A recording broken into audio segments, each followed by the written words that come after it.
Relance des économies africaines durement ébranlées par la pandémie. Des économies africaines qui sont rentrées en récession, la première depuis 25 ans. Le FMI estime qu'il faudrait 300 milliards de dollars pour que le continent africain sorte de l'ornière. La crise migratoire, les menaces terroristes, mais également la bonne gouvernance.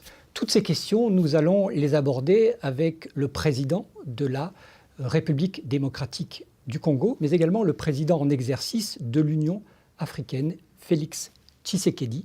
Monsieur le Président, bonjour. Bonjour, monsieur. Merci d'accepter de répondre à ces quelques questions. Ma première question sera simple, Monsieur le Président. 19, 20 chefs d'État africains, des délégations internationales, tout cela à l'invitation du président Emmanuel Macron. Les conclusions du sommet, de ce sommet à Paris, forment-elles la première dose du vaccin nécessaire pour sortir les économies africaines de l'ornière? D'abord, tous mes remerciements au président français Emmanuel Macron pour cette initiative courageuse et inédite. Pourquoi inédite? Parce qu'elle a enfin pu associer les Africains à la réflexion sur leur devenir. Parce que jusqu'ici, les décisions étaient prises en l'absence des Africains et elles nous étaient parachutées. Ici, nous pilotons ensemble ce processus et j'aime bien le terme d'ailleurs que le président Macron a utilisé, le New Deal. Je sais que la tâche sera dure, mais j'ai quand même confiance parce que également à cette conférence, il y avait la présence du président du Conseil européen, Charles Michel, qui est aussi un africaniste engagé. Nous nous sommes fixés des assignations. Cela jusqu'au premier semestre de 2022, lors de la présidence française, où nous allons sûrement faire le point de la situation lors d'un sommet Union européenne-Union africaine. Et là, on pourra peut-être vous dire si ce qui s'est fait à Paris était allé dans la bonne direction. Monsieur le Président, les conclusions de Paris étaient des conclusions sanitaires. Où en est-on véritablement pour renflouer les économies africaines? La grande nouvelle, ce sont la décision sur les droits de tirage spéciaux qui sont évalués à 650 milliards. Ici, nous sommes restés sur notre faim parce qu'il n'y a que 33 milliards qui, à ce stade, sont réservés à l'Afrique. C'est très peu pour 54 pays. Et donc l'objectif de cette conférence était entre autres d'obtenir, de lever jusque 100 milliards. Et après échange, on a vu que c'était possible, et même d'aller au-delà. L'autre nouvelle, c'est que les leviers par lesquels ces fonds, ces droits de tirage vont être utilisés, donc c'est la BAD, Banque africaine de développement, qui connaît très bien les pays africains et leurs difficultés. Ce serait un apport considérable pour éponger une partie, en tout cas, des dettes de ces pays africains et leur permettre de pouvoir démarrer sur base de leurs propres efforts internes. Revenons à la crise sanitaire, si vous le permettez. On a beaucoup parlé de vaccins. Quel est votre sentiment sur les conclusions qui sont intervenues lors de ce sommet? C'est vrai qu'on ne va pas confiner les Africains en Afrique. Ils seront obligés de bouger, de se mêler aux autres.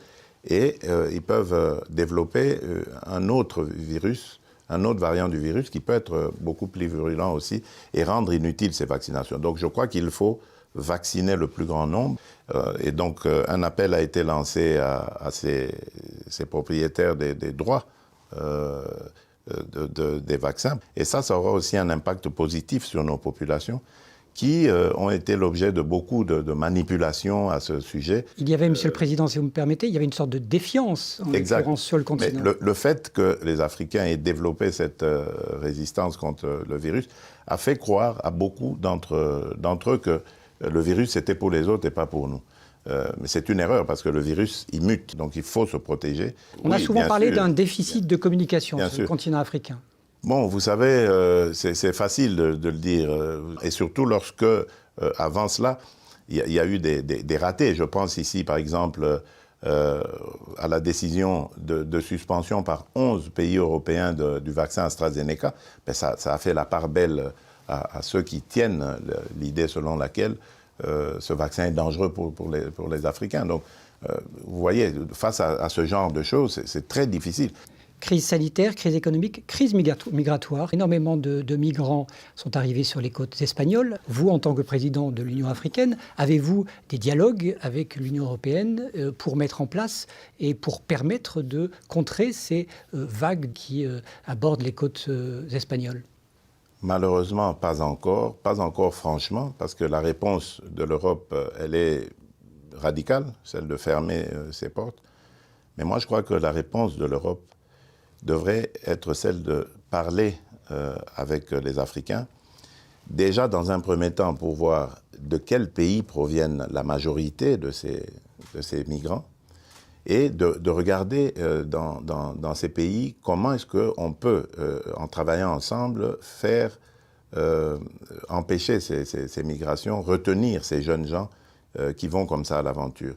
Parce que la vraie raison, en réalité, de tout ça, c'est le désespoir. Les jeunes Africains, ils croient que l'Europe, c'est l'Eldorado, et qu'en quittant leur pays, ils pourront trouver le bonheur en Europe. Or, l'Europe a aussi ses problèmes. C'est très difficile à ces jeunes Africains de trouver une place au soleil là-bas. Il faut le leur expliquer d'une part, mais d'autre part, apporter des réponses à leurs problèmes du quotidien. Et ça, l'entrepreneuriat des jeunes est quelque chose, une réponse qui serait efficace. D'ailleurs, je me suis proposé, en tant que président en exercice de l'Union africaine et président de la République démocratique du Congo, d'organiser la première réunion de l'Alliance de l'entrepreneuriat. Mais il faut qu'on se mette ensemble. Parce que ces jeunes, c'est ça l'avenir de nos pays demain. Et nous devons être en mesure de les encadrer, de les gérer, de les former, de les éduquer. Allons vers le Mozambique, où il y a une menace djihadiste. La SADC est intervenue. Et vous souhaitez que votre pays, la République démocratique du Congo, exerce véritablement sa place au sein de ces pays d'Afrique australe. Comment règle-t-on la menace djihadiste au Mozambique? Le problème du Mozambique est similaire à celui de l'Est de mon pays. Ce sont des groupes terroristes islamistes qui ont fait d'ailleurs allégeance à Daesh. Et ce n'est pas un problème qui touche à un pays. Et la crainte ici, c'est que ce cancer se métastase dans toute la région, tout le continent. Donc c'est maintenant qu'il faut le prendre à bras-le-corps. Il ne faut pas attendre.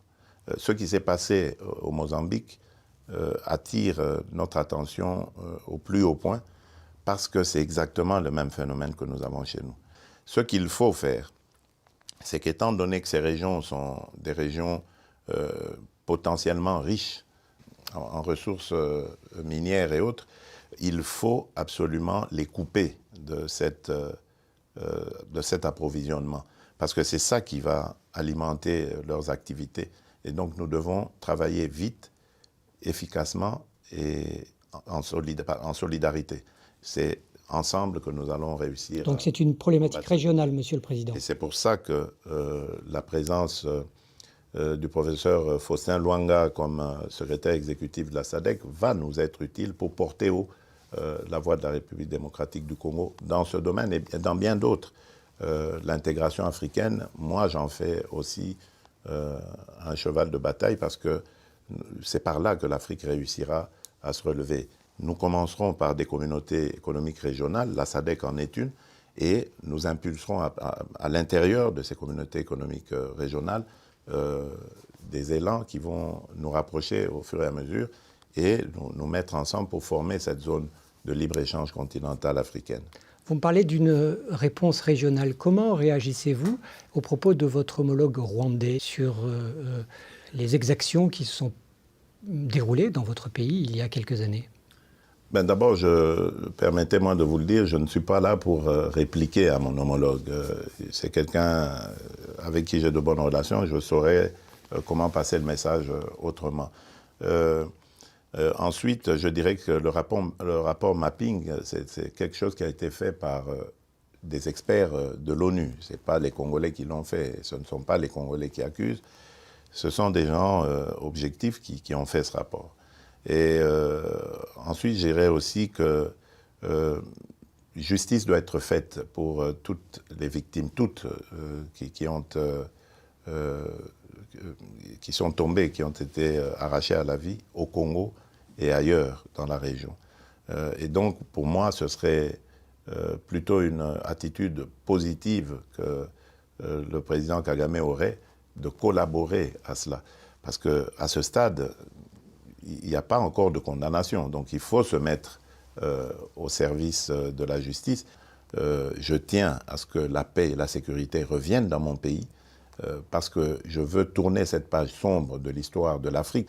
Je veux la paix pour mon peuple, mais pour les peuples voisins aussi, que nos pays se tournent vers leur développement plutôt que de se faire inutilement la guerre. Vous parlez d'instabilité. En l'occurrence, je vais revenir sur votre pays. Est-ce que dans les périodes transitoires, il faut instaurer des états d'urgence comme vous l'avez fait? Bien sûr. Vous savez que c'est une situation qui dure maintenant depuis à peu près 20 ans. On n'a toujours pas la solution. L'administration militaire, enfin, qui est là aujourd'hui, je l'ai souhaité. Parce que le gouverneur est par essence le représentant du président de la République dans la province qu'il dirige. Et donc là, je vais avoir mes yeux et mes oreilles. Et pour ça, le gouverneur militaire est celui qui peut apporter les meilleures réponses et même les meilleurs correctifs, remarques, observations, que sais-je, au sujet de ce rendement, de cette situation. Donc c'est pour nous hyper important de passer à la fois à ce modèle de gouvernance par les militaires et d'avoir un militaire qui dirige justement ces provinces. Il y a eu un drame que la communauté internationale et le Congo a vécu il y a quelques mois avec la mort du consul italien. Je voulais savoir où en étaient aujourd'hui les enquêtes autour de ce décès. Les enquêtes continuent. À un moment donné, d'ailleurs, il y avait quelques suspects qui avaient été appréhendés. Je crois qu'ils sont en train d'être interrogés pour savoir, parce qu'au-delà de ces suspects, il y a sûrement toute une organisation. Ce sont des coupeurs de route qui sont organisés en bande et qui ont sûrement des mentors. Donc je crois que c'est tout ça qu'on doit remonter comme chaîne, et nous avons d'ailleurs la collaboration des services italiens et nous y travaillons d'arrache-pied. Je voudrais dire vraiment que c'était dramatique parce que je connaissais personnellement cet ambassadeur. C'est terrible, j'ai été vraiment bouleversé par sa mort et ça me motive davantage à rechercher les suspects et surtout à mettre fin à ces poches de violence dans l'est de mon pays. Et en tant que président en exercice de l'Union africaine sur d'autres pays, le Tchad, la transition au Tchad par exemple, vous avez il y a quelques jours dit que cette transition, il fallait véritablement que cela soit réglé de la sorte pour maintenir la stabilité du pays. Je crains là vraiment de ne pas avoir été compris. Le président Déby, on sait comment il tenait ce pays et donc la disparition brutale d'un tel monument, j'allais dire, peut entraîner le pays dans l'instabilité la plus totale. Et donc, la réponse qui a été donnée, que nous n'avons pas choisie, mais qui a été donnée par les Tchadiens eux-mêmes, c'était une réponse militaire. Donc pour moi, à partir du moment où elle a amené la stabilité, j'ai été à N'Djamena pour les funérailles du président Déby, j'ai vu que le pays était stable, les gens étaient sereins. À partir du moment où il y avait ça, tant mieux. Ensuite, ce n'est pas un blanc-seing que nous donnons. Nous le disons parce qu'ils ont parlé eux-mêmes d'élections dans 18 mois. Et nous souhaitons que cette transition soit la plus inclusive possible pour qu'elle ôte tout prétexte à qui que ce soit après de dire « j'ai été exclu, donc je règle mon sort par les armes ». Donc si tout le monde est dedans, si tout le monde accompagne cette transition, nous aurons des élections libres, démocratiques et transparentes, nous le souhaitons en tout cas, et à ce moment-là, le pays rentre dans une stabilité définitive. Monsieur le Président, le Congo a une ambition d'être représenté au Conseil de sécurité? Bien sûr, oui, c'est une ambition pour porter la voix évidemment du Congo dans le concert des nations. Et je crois que c'est une occasion, maintenant que nous avons également l'Union africaine, d'avoir un relais au niveau des Nations Unies. Oui. Écoutez, Monsieur le Président, je vous remercie d'avoir accepté de répondre à ces quelques moi. questions pour Euronews C'est moi et qui pour vous Africanisme. remercie. Merci beaucoup. Merci à Euronews. Merci beaucoup.